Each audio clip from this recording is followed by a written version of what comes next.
Did you know that you're carrying around a small pool of acid so aggressive it could strip the paint off a car? It's sitting in your gut, sloshing gently, roughly the strength of the stuff they use to unclog industrial drains. And here's the part I love: you fed it, this morning, on purpose. You lowered breakfast right down into it and didn't think twice. That acid has exactly one job: break down flesh, turn meat into mush, and it is extraordinarily good at its job. If I dropped a raw piece of steak into a beaker of the stuff, you could sit and watch it slowly go soft, then cloudy, then gone, dissolved. Which brings me to a slightly awkward question, one I'd like you to sit with for a moment.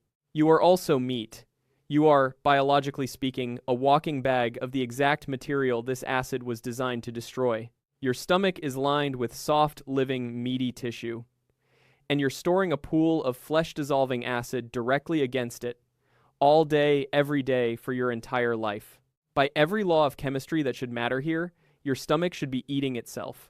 It should be digesting you from the inside out, right now, while you listen to me. But it isn't. You're fine. Bored, maybe, but fine. So, what's going on? Why doesn't your stomach acid digest your own stomach? Because the answer is not one clever trick, it's four. Four completely different survival hacks, stacked on top of each other, running silently, and the moment even one of them slips, well, we'll get to what happens when they slip. It's genuinely one of the more disturbing things I know, and I'm going to make you wait for it. Because I'm your friend, and that's what friends do. Let's start with just how bad this really is. Because I think you're underselling it in your head. Your stomach acid is mostly hydrochloric acid. That's a real, industrial, no-nonsense chemical. On the pH scale where 7 is neutral, like pure water, and lower numbers mean more acidic, your stomach can drop to a pH of around 1.5, sometimes lower. To give you a sense of scale, that pH scale isn't a normal ruler where each step is the same size. Every single number is 10 times stronger than the one before it. So a pH of 2 isn't a bit more acidic than a pH of 3, it's 10 times more acidic. And a pH of 1 is 100 times stronger than a pH of 3. Your stomach lives down in that basement. Battery acid territory. It's strong enough to corrode metal. There are stories, and I'll be honest, some are more legend than lab report, of stomach acid slowly dissolving things people definitely should not have swallowed. Coins. Small metal objects. The acid gives it a real go. And your body makes about 1.5 liters of this gastric juice every single day. 1.5 liters. That's not a delicate splash. That's a genuine, refreshed daily reservoir of corrosive fluid, tucked just below your ribs, doing its quiet, violent work on your lunch. Now here's what makes this a proper paradox and not just a fun fact. The whole reason the acid is that strong is so it can unravel proteins and shred the tissue in the food you eat. Your stomach lining is made of proteins and tissue. Same stuff. Chemistry does not care about your feelings or your ownership. Chemistry doesn't know the difference between steak I ate and the wall holding the steak. To the acid, it's all just dinner. So the stomach had a real problem to solve.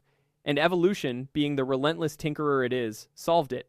4 times over, just to be safe. Let's talk about the first line of defense. And it's the one you'd least expect to be a hero, because it's snot, essentially. It's slime. Your stomach lining is coated in a thick layer of mucus, a gooey, gel-like blanket that clings to the inner wall, somewhere around 0.5 millimeter thick. That doesn't sound like much, 0.5 millimeter, but at the scale of your stomach cells, that mucus layer is like a fortress wall. It's a physical barrier that the acid has to fight its way through before it can ever touch a living cell. And this isn't ordinary slime. It's engineered. Special cells all along your stomach lining produce it constantly, pumping it out to replace whatever gets worn away by the churning and the acid. Think of it like a wall in a video game that repairs itself the instant it takes damage. The acid claws at it, wears bits down, and the wall just regrows, over and over, forever, without you ever noticing or thanking it once. But, and stay with me, because this is where it gets clever. A wall of goo alone wouldn't be enough. Acid is patient. Given time, it could soak through. So the mucus has a secret weapon hidden inside it. And this is the second defense, and it's my personal favorite because it's basically a magic trick. The mucus is loaded with bicarbonate. If that word rings a bell, it's because it's the active ingredient in baking soda, the stuff people take when they've got heartburn. And you already know what baking soda does to acid, even if you've never named it. It neutralizes it. It cancels it out. Drop acid onto baking soda and it fizzes and dies. So picture what's happening inside that mucus layer. Out in the open middle of your stomach, where your food is, the acid is running wild at a pH of around 2. Absolutely brutal. But as you move down through that slime layer toward the actual living wall of your stomach, the bicarbonate is quietly waiting, neutralizing acid as it comes. And by the time you reach the surface of the cells themselves, the vulnerable, living, meaty part, the pH has climbed all the way back up to nearly neutral. Nearly 7. Basically harmless. Sit with how absurd that is. Across a distance thinner than a sheet of paper, your body maintains two completely different worlds. On one side, acid strong enough to dissolve metal. On the other side, a calm neutral zone gentle enough for living cells to sit in comfortably. Same tiny space. And the border between those two worlds is held, moment to moment, by snot and baking soda. Your stomach didn't build a wall to keep the acid out. It built a wall that turns the acid off on the way through. That's not defense. That's disrespect. All right. Defense number 3. And for this one, I need to tell you a little secret about how your stomach makes its weapons in the first place. Because the acid, it turns out, isn't even the whole threat. Acid alone isn't great at breaking down proteins. So your stomach brings a partner to the fight, an enzyme called pepsin. Pepsin is a molecular pair of scissors that snips proteins apart, and it's what does a huge amount of the actual demolition work on your food. Vicious little thing, and your stomach makes a lot of it. Now, you'd think making a protein shredding enzyme inside cells that are themselves made of protein would be suicidal. Like manufacturing a chainsaw that's already running while you carry it out of the factory, one slip and you're in pieces. So your body does something genuinely brilliant. It doesn't make pepsin, not directly. It makes a harmless, switched-off version instead, a dud, an inert blob called pepsinogen, and this dud can't cut anything. It's a chainsaw with no chain, shipped in the box. The cells can produce mountains of it and hold it and secrete it, and it never touches them because it simply doesn't work yet. And what switches it on? What flips the dud into a live weapon? The acid. Only the acid. Pepsinogen gets dumped out into the stomach cavity, hits that pool of hydrochloric acid, and only then transforms into active, hungry pepsin out in the open, away from the cells that made it, right where the food is, and nowhere else. The weapon is only ever armed on the battlefield, never back at base. And honestly, the acid itself gets the same careful treatment. The cells that produce it don't brew a little vat of concentrated hydrochloric acid inside themselves and then try to survive it. That would be madness. Instead, they pump out the ingredients separately, and the acid only truly assembles into its full, terrifying strength out in the open cavity of the stomach. Everything dangerous is kept incomplete, inert, disarmed, right up until the last possible second when it's safely outside the body's own cells. Your stomach is running a weapons factory that never, ever stores a loaded gun on the premises. Take a second to appreciate that level of paranoia. It's the good kind. So that's 3. A slime wall that repairs itself, a neutral zone held by bicarbonate, and weapons that only arm themselves once they've left home. You'd think that's more than enough. You'd think the stomach could relax. It does not relax. Here's the 4th trick, and it's the one that makes me genuinely respect this weird organ. The stomach cheats death by never staying the same stomach for very long. No matter how good your defenses are, some acid always gets through. Always. A little damage is unavoidable. Cells on the front line take hits, wear out, die. So your stomach lining doesn't try to make cells that last forever. It doesn't bother. Instead, it just replaces them constantly, aggressively, on a schedule that would make your head spin. The lining of your stomach is one of the fastest renewing tissues in your entire body. The surface cells get swapped out every few days. Every few days, you are, in a very real sense, growing a brand new stomach lining. The wall that's protecting you right now is not the same wall that protected you last week. It's already been demolished and rebuilt while you weren't paying attention. It's a strategy of pure, cheerful acceptance. The stomach knows the acid will win small battles. It knows individual cells are doomed. So it doesn't fight to save them. It just builds so fast that it stays ahead of the damage forever. It's like painting a bridge so enormous that by the time you finish the far end, the end you started on already needs repainting, so you simply never stop. Your stomach never stops. It has been rebuilding itself your entire life, and it will keep going, quietly, right up until the day it doesn't. And overseeing all of this, the mucus, the bicarbonate, the blood flow that keeps those cells fed and fast, is a little chemical manager class called prostaglandins. They're the coordinators. The ones making sure the slime keeps flowing and the neutral zone stays neutral and the fresh cells keep arriving on time. Remember that word, prostaglandins, because they're about to become the villain in the story of how this whole beautiful system falls apart, because it does fall apart. And this is the part I promised you. This is where being your friend gets a little uncomfortable. For a long time, people were sure they knew what caused stomach ulcers, those raw, painful open sores where the acid has finally broken through and started eating the wall for real. Everybody knew it was stress and spicy food. Too much worrying, too much hot sauce, and your stomach turns on you.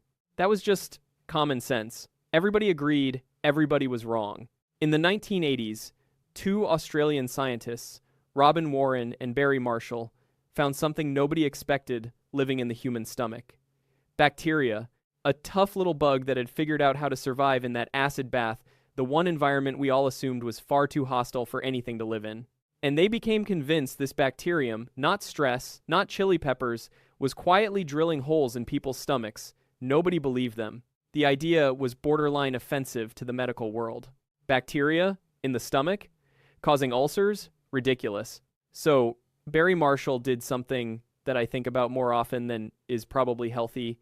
He grew a batch of the bacteria and he drank it on purpose. He swallowed a swampy little cocktail of the very bug he suspected, essentially daring his own stomach to prove him right. And within days he was sick, his stomach inflamed and miserable exactly as he'd predicted. He'd given himself the early stages of the disease to win the argument. And he won it so completely that he and Warren went on to receive a Nobel Prize for the discovery. So that's one way the defenses fall. A bacterium sneaks in, sets up camp, and starts sabotaging the wall from the inside, weakening the mucus and inviting the acid through. But there's a second way, and this one might be sitting in your medicine cabinet right now. Remember the prostaglandins, the little managers keeping the whole defense system running? There's a very common type of everyday painkiller that works by shutting prostaglandins down. That's how it stops your headache. But prostaglandins were also the ones making sure your stomach kept its slime up and its blood flowing. Muzzle the managers and the mucus supply drops, the defenses thin out, and the acid gets its opening. That's why the label on those painkillers warns you not to take too many too often on an empty stomach. It's not being cautious for no reason. It's protecting a wall you didn't know you had. Either way, the picture is the same. The acid never changes. The acid was always going to eat you. The only thing standing between you and that outcome is a defense system running perfectly, silently, every second, and the moment the defense drops, the acid does exactly what acid does. No hesitation, no loyalty. It was never on your side. It was only ever held back. Which brings me to the last thing. The thing I made you wait the whole way for. And I want to be clear. I'm only telling you this because it's the single fact that makes everything I've just described click into place. I've kept saying your stomach defends itself every second, for your whole life, right up until the day it doesn't. Here's the day it doesn't. When a person dies, everything I've described, the fresh mucus, the bicarbonate, the constant rebuilding, the blood flow feeding it all stops instantly. There's no more energy to run the factory. No new slime, no new cells, no neutral zone. The managers go quiet. The wall stops repairing. But the acid is still there. And the acid does not know its owner is gone. It doesn't get the memo. It just keeps being acid, sitting in that cavity, patient as ever. And now, for the first time in that person's entire life, there is nothing holding it back. So it begins to do the only thing it was ever designed to do. It starts to digest the stomach, the actual stomach. The body, in a quiet and unsettling sense, begins to consume itself, the very organ that spent a lifetime so carefully, so cleverly, keeping that from happening, finally loses the one argument it was never allowed to lose. So the truth is this. Your stomach doesn't digest itself for one simple reason. Effort. Relentless, unglamorous, unpaid, around-the-clock effort. Not one clever trick, but 4, layered and coordinated and rebuilt every few days, running flawlessly in the dark while you go about your life completely unaware, thinking about lunch, thinking about anything but the small pool of acid you've been carrying against your own soft insides since before you were even born. You are not surviving the acid because you're safe from it. You were never safe from it. You're surviving because something inside you is working extraordinarily hard right now to make sure you never find out how unsafe you really are. So maybe just this once, on the way out, give your stomach a little nod of respect. It's been holding the line your entire life. It never once asked for thanks. and it's the only wall you've got.